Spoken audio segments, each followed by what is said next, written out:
Уважаемые граждане России, Chers citoyens russes, дорогие друзья, chers amis, сегодня aujourd'hui, считаю необходимым il me semble nécessaire к трагическим de revenir sur les événements tragiques происходящим qui se déroulent dans le Donbass и ключевым et вопросом. sur les questions clés liées à la sécurité de la Russie. Начну с того, о чем говорил. Je vais commencer par ce que j'ai dit dans mon discours du 21 février de cette année. Речь о том, что вызывает у нас, Je me réfère à ce qui nous préoccupe particulièrement, о тех à savoir les menaces fondamentales que font peser sur notre pays de manière démesurée et arrogante, pas à pas, année après année, les hommes politiques occidentaux irresponsables. Il s'agit de l'expansion de l'OTAN vers l'Est, du fait que ces infrastructures militaires s'approchent des frontières de la Russie.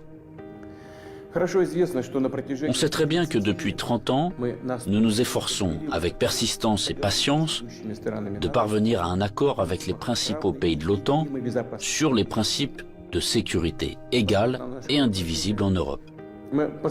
En réponse à nos propositions, ça n'a toujours été que soit des tromperies et des mensonges cyniques, ou des tentatives de pression et de chantage, alors que l'Alliance Atlantique, malgré toutes nos protestations et préoccupations, ne cesse de s'élargir. La machine de guerre est en marche, et, je le répète, elle s'approche très près de nos frontières. Pourquoi tout cela arrive-t-il? Pourquoi cette attitude arrogante consistant à parler dans l'optique de sa propre exclusivité, infaillibilité et permissivité? D'où vient cette attitude indifférente et dédaigneuse à l'égard de nos intérêts et de nos demandes absolument légitimes? La réponse est claire. Tout est clair et évident. L'Union soviétique s'est affaiblie à la fin des années 80, puis elle s'est effondrée. Tout ce qui s'est passé à l'époque est une bonne leçon pour nous aujourd'hui. Cela a mis en exergue que la paralysie du pouvoir et de la volonté est le premier pas vers la dégradation complète et l'oubli.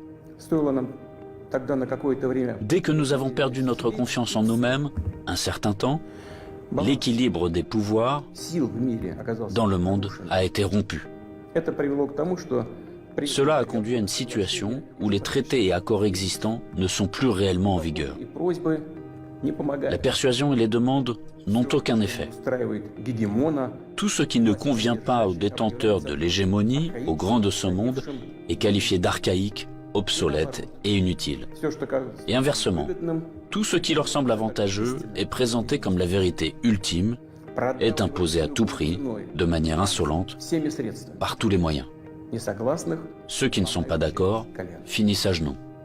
Ce dont je parle maintenant ne concerne pas seulement la Russie, et nous ne sommes pas les seuls à être préoccupés par cela. Il s'agit de l'ensemble du système de relations internationales, et parfois même les alliés des États-Unis eux-mêmes. Après l'effondrement de l'URSS, le monde a été de fait remodelé et les normes établies du droit international, dont les principales, fondamentales, ont été adoptées à la fin de la Seconde Guerre mondiale et ont largement consolidé ces résultats, ont commencé à gêner ceux qui se sont déclarés vainqueurs de la guerre froide. Bien sûr, dans la vie pratique, dans les relations internationales, dans les règles pour les organiser, il était nécessaire de prendre en compte les changements de la situation dans le monde et de l'équilibre même des forces. Mais cela aurait dû être fait de manière professionnelle, progressivement, avec patience, en prenant en compte et en respectant les intérêts de tous les pays, et en pleine conscience de leurs responsabilités. Or non, en raison de l'euphorie due à la supériorité absolue, d'une sorte de forme moderne d'absolutisme, et dans le contexte d'un faible niveau de culture générale et de fatuité de ceux qui ont préparé, pris et promu des décisions qui étaient rentables uniquement pour eux-mêmes, la situation a pris une tournure différente. Voici des exemples tout trouvés. Tout d'abord, sans aucune autorisation du Conseil de sécurité de l'ONU, ils ont mené une opération militaire sanglante contre Belgrade. Ils ont utilisé des avions, des missiles en plein cœur de l'Europe. Plusieurs semaines de bombardements continus sur des villes pacifiques, sur des infrastructures vitales. Il est nécessaire de rappeler ces faits, car certains collègues occidentaux n'aiment pas se souvenir de ces événements.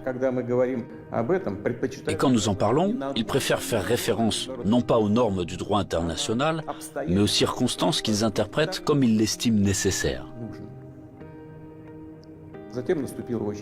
Puis est venu le tour de l'Irak, de la Libye et de la Syrie. L'utilisation illégitime de la force militaire contre la Libye, la dénaturation de toutes les décisions du Conseil de sécurité de l'ONU sur la question libyenne ont conduit à la destruction complète de l'État. Au fait qu'un énorme foyer de terrorisme international est apparu. Au fait que le pays s'est trouvé plongé dans une catastrophe humanitaire dans l'abîme de la guerre civile qui a duré plusieurs années et se poursuit encore. La tragédie à laquelle des centaines de milliers, des millions de personnes ont été condamnées, non seulement en Libye, mais dans toute cette région, a provoqué un exode migratoire massif de l'Afrique du Nord et du Moyen-Orient vers l'Europe. Un sort similaire a été réservé à la Syrie.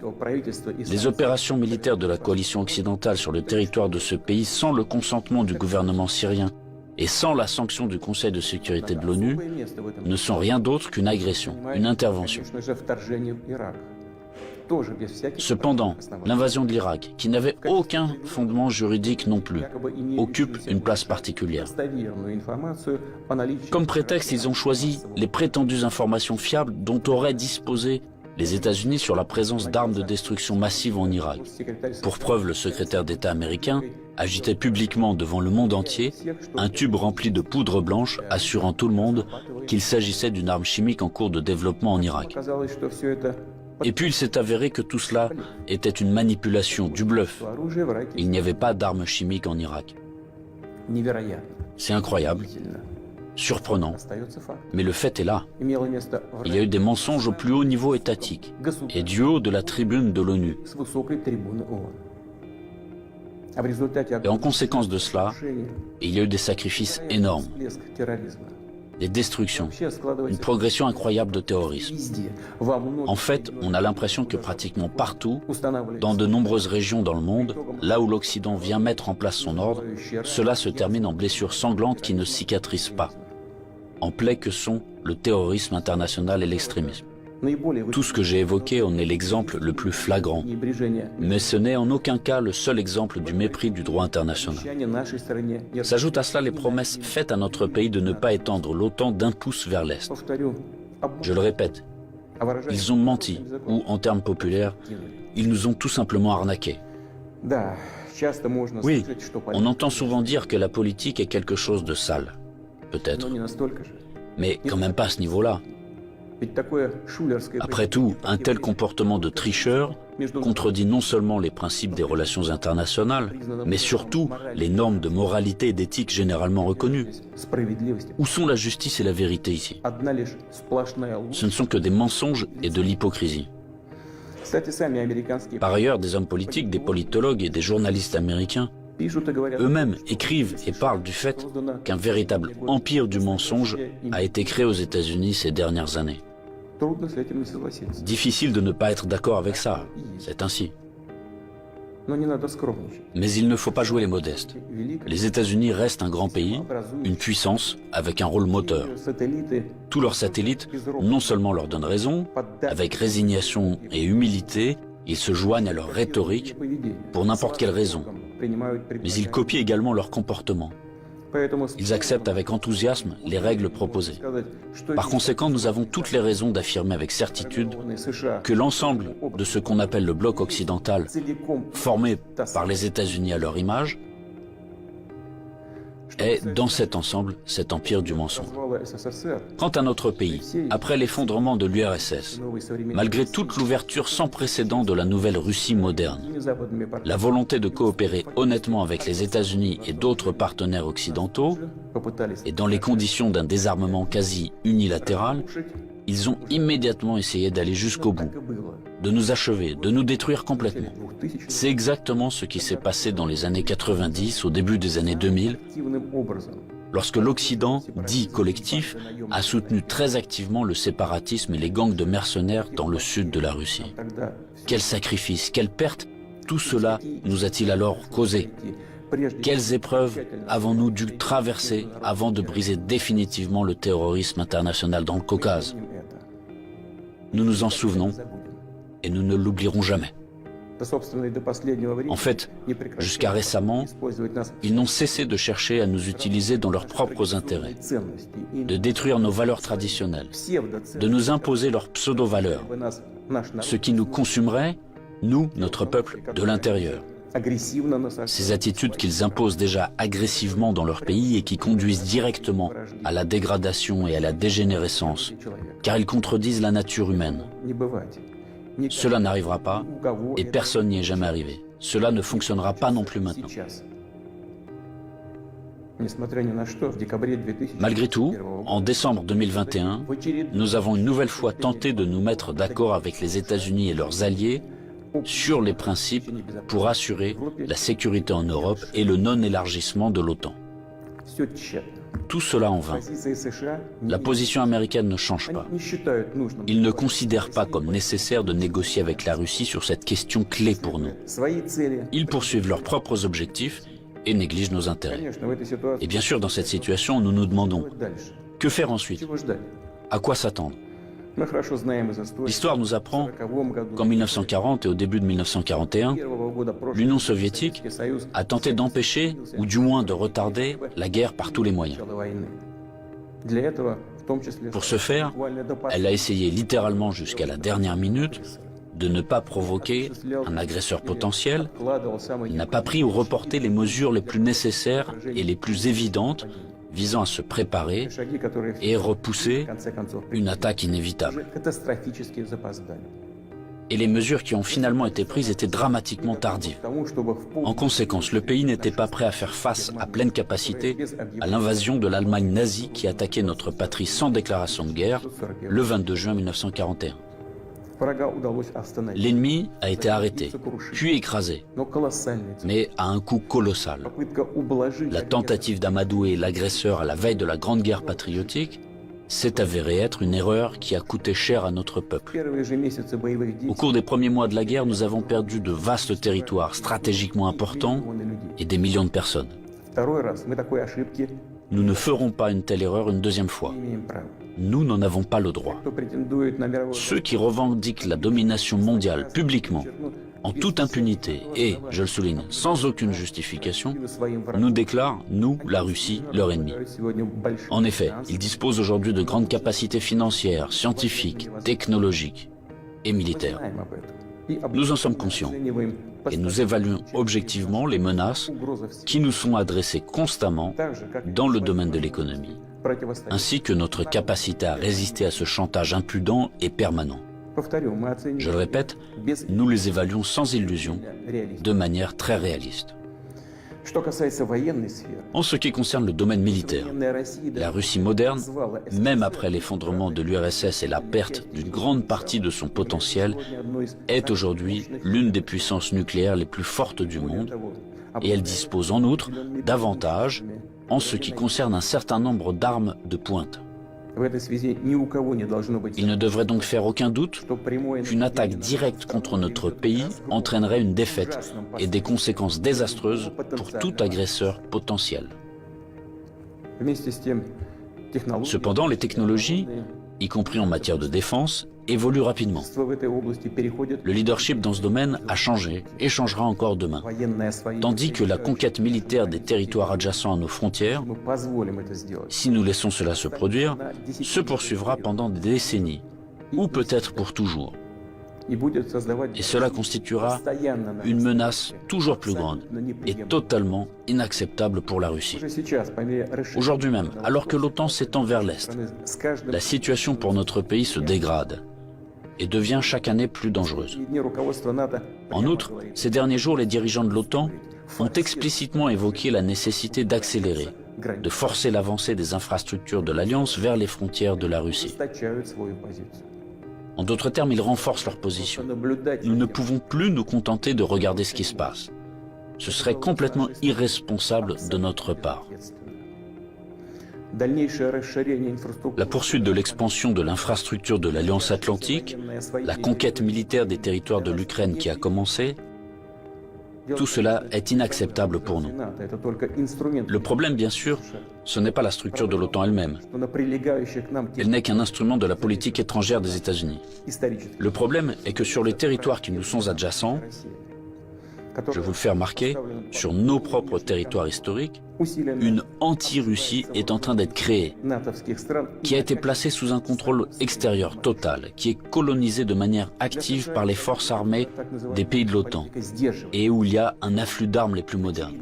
Pour les États-Unis et leurs alliés, il s'agit de ce qui est qualifié de politique de dissuasion de la Russie, de dividende géopolitique évident. Et pour notre pays, c'est finalement une question de vie ou de mort. La question de notre avenir historique en tant que peuple. Ce n'est pas une exagération, c'est la vérité. C'est une menace réelle, non seulement pour nos intérêts, mais pour l'existence même de notre État, pour sa souveraineté. C'est cette même ligne rouge dont on a parlé à plusieurs reprises. Ils l'ont franchie. Par conséquent, il faut parler de la situation dans le Donbass. Nous voyons que les forces qui ont effectué un coup d'État en Ukraine en 2014 ont pris le pouvoir et le conservent, de fait, à l'aide de procédures électorales décoratives et ont finalement renoncé à un règlement pacifique du conflit. Pendant 8 années infiniment longues, nous avons fait tout notre possible pour que la situation soit résolue par des moyens pacifiques et politiques. Tout cela en vain. Comme je l'ai dit dans mon précédent discours, on ne peut pas regarder sans compassion ce qui se passe là-bas. Il n'était tout simplement plus possible de supporter tout cela. Il était nécessaire de mettre fin immédiatement à ce cauchemar, au génocide des millions de personnes qui y vivent, dont le seul espoir est la Russie, dont le seul espoir est en nous. Ce sont ces aspirations, ces sentiments, la douleur des gens qui ont été pour nous le principal motif pour décider de reconnaître les républiques populaires du Donbass. Voilà ce qui me paraît important de souligner davantage. Les principaux pays de l'OTAN, pour parvenir à leurs propres objectifs, soutiennent en Ukraine les nationalistes extrêmes et les néo-nazis, qui à leur tour ne pardonneront jamais aux Criméens, aux habitants de Sébastopol, leur libre choix, à savoir la réunification avec la Russie. Bien sûr, ils iront en Crimée, tout comme dans le Donbass, portant la guerre, afin de tuer, tout comme les punisseurs des gangs de nationalistes ukrainiens, complices d'Hitler pendant la Grande Guerre patriotique, qui massacraient des personnes sans défense. Et ils déclarent aussi ouvertement revendiquer un certain nombre d'autres territoires russes. Tout le cours des événements et l'analyse des informations reçues montrent que l'affrontement de la Russie avec ses forces est inévitable. Ce n'est qu'une question de temps. Ils se préparent, ils attendent le moment favorable. Maintenant, ils revendiquent également la possession d'armes nucléaires. Nous ne laisserons pas faire ça. Comme je l'ai déjà mentionné auparavant, après l'effondrement de l'URSS, la Russie a accepté de nouvelles réalités géopolitiques. Nous respectons et nous traiterons avec respect tous les pays nouvellement formés dans l'espace post-soviétique. Nous respectons et respecterons leur souveraineté, comme en témoigne l'aide que nous avons apportée au Kazakhstan qui a fait face à des événements tragiques et à un défi lancé à son statut d'État et à son intégrité.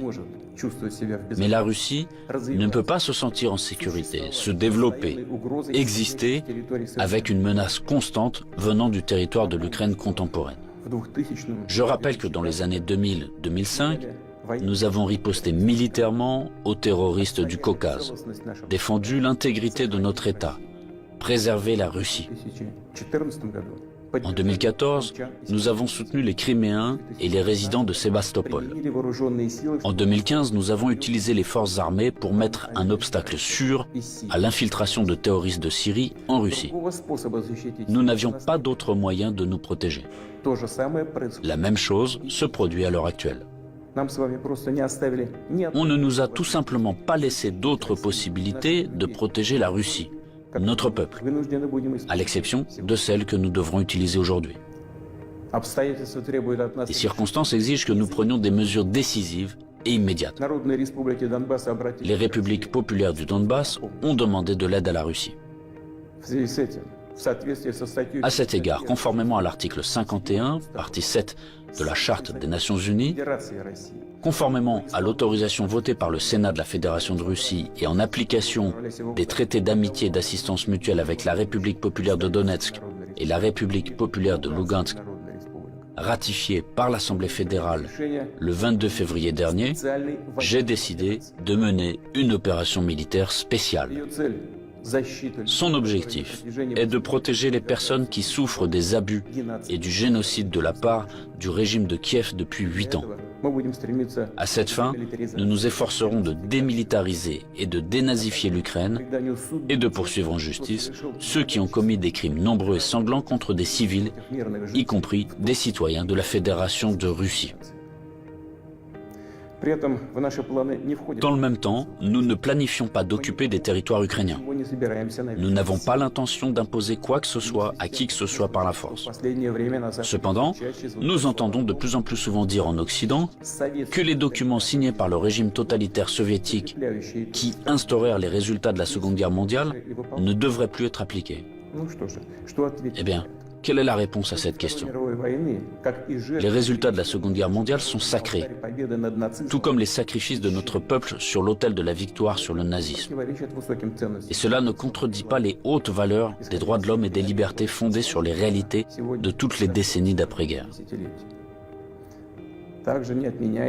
Cela n'annule pas non plus le droit des peuples à l'autodétermination stipulé par l'article 1er de la Charte des Nations Unies. Je tiens à vous rappeler que ni lors de la création de l'URSS, ni après la Seconde Guerre mondiale, personne n'a jamais demandé aux habitants de certains territoires faisant partie de l'Ukraine d'alors comment ils voulaient eux-mêmes organiser leur vie. Notre politique est fondée sur la liberté de choix, permettant à chacun de déterminer en toute indépendance son propre avenir et celui de ses enfants. Et nous considérons qu'il est important que ce droit, le droit de faire son choix, puisse être exercé par tous les peuples vivant sur le territoire de l'Ukraine contemporaine, par tous ceux qui le souhaitent. À cet égard, je m'adresse également aux citoyens ukrainiens.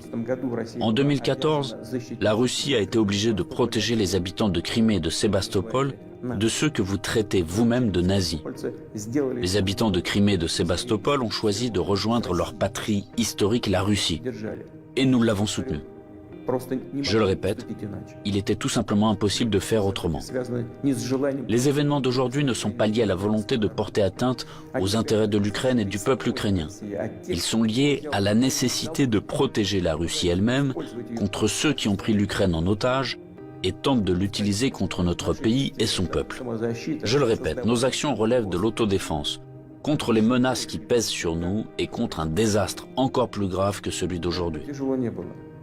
Aussi difficile que cela puisse être, je vous demande de le comprendre et je vous appelle à la coopération pour tourner au plus vite cette page tragique et avancer ensemble, pour ne permettre à personne de s'immiscer dans nos affaires, dans nos relations, mais les développer de manière indépendante, afin que cela réunisse les conditions nécessaires à la résolution de tous les problèmes et, malgré l'existence de frontières entre les États, nous renforcerait de l'intérieur comme si nous ne formions qu'un. Je crois en cela. Je crois que tel est notre avenir. Je dois également m'adresser aux militaires des forces armées ukrainiennes. Chers camarades, ce n'est pas pour que les néo-nazis d'aujourd'hui prennent le pouvoir en Ukraine que vos pères, vos grands-pères, vos arrière-grands-pères se sont battus contre les nazis en défendant notre patrie commune. Vous avez prêté serment d'allégeance au peuple ukrainien et non à la junte hostile au peuple qui pille l'Ukraine et persécute ce même peuple. Ne suivez pas ces ordres criminels. Je vous exhorte à déposer les armes immédiatement et à rentrer chez vous. Je tiens à le préciser, tous les militaires de l'armée ukrainienne qui obéissent à cette exigence pourront librement quitter la zone des hostilités et retourner auprès de leur famille. Une fois de plus, j'insiste fortement. Toute responsabilité pour une éventuelle effusion de sang reposera entièrement sur la conscience du régime au pouvoir sur le territoire de l'Ukraine. Maintenant, quelques mots importants, très importants, pour ceux qui seraient tentés de s'ingérer dans les événements en cours. Quiconque essaiera d'interférer contre nous, et plus encore de créer des menaces pour notre pays, pour notre peuple, doit savoir que la réponse de la Russie sera immédiate et mènera à des conséquences auxquelles vous n'avez jamais fait face dans votre histoire. Nous sommes prêts à n'importe quelle évolution de la situation. Toutes les décisions nécessaires à cet égard ont été prises. J'espère être entendu. Chers citoyens russes, le bien-être, l'existence même d'États et de peuples entiers, leur succès, leur viabilité, trouvent toujours leur origine dans le puissant système des racines englobant leur culture et leurs valeurs. L'expérience et les traditions de leurs ancêtres, et bien sûr, dépendent directement de la capacité à s'adapter rapidement à une vie en constante évolution, de la cohésion de la société, de sa volonté de se consolider, de rassembler toutes les forces pour aller de l'avant. Les forces sont toujours nécessaires, toujours. Mais la force peut être de qualités diverses. La politique de l'empire du mensonge que j'ai évoquée au début de mon intervention repose avant tout sur la force brutale et directe. Dans de telles situations, nous disons, quand il y a de la force, pas besoin d'avoir quelque chose dans la tête. Or, nous savons que la vraie force réside dans la justice et la vérité, qui sont de notre côté. Et s'il en est ainsi, alors il est difficile de ne pas être d'accord avec le fait que c'est la force et la volonté de se battre qui sont les fondements de l'indépendance et de la souveraineté, les fondations nécessaires et uniquement sur lesquelles on peut construire son avenir de manière fiable, construire sa maison, fonder sa famille, sa patrie. Chers compatriotes, je suis convaincu que les soldats et les officiers des forces armées russes fidèles à leur pays accompliront leur devoir avec professionnalisme et courage. Je ne doute pas que tous les niveaux du pouvoir et les spécialistes responsables de la stabilité de notre économie, du système financier et du domaine social, ainsi que les dirigeants de nos entreprises et tous les milieux d'affaires russes travailleront d'une manière harmonieuse et efficace. Je compte sur une position consolidée patriotique de tous les partis représentés au Parlement et des forces publiques. Après tout, comme cela a toujours été dans l'histoire, le destin de la Russie se trouve entre les mains fiables de notre peuple multinational. Cela signifie que les décisions adoptées seront exécutées, que nos objectifs seront atteints et que la sécurité de notre patrie sera garantie d'une manière sûre. Je crois en votre soutien et en la force invincible que nous donne l'amour de la patrie.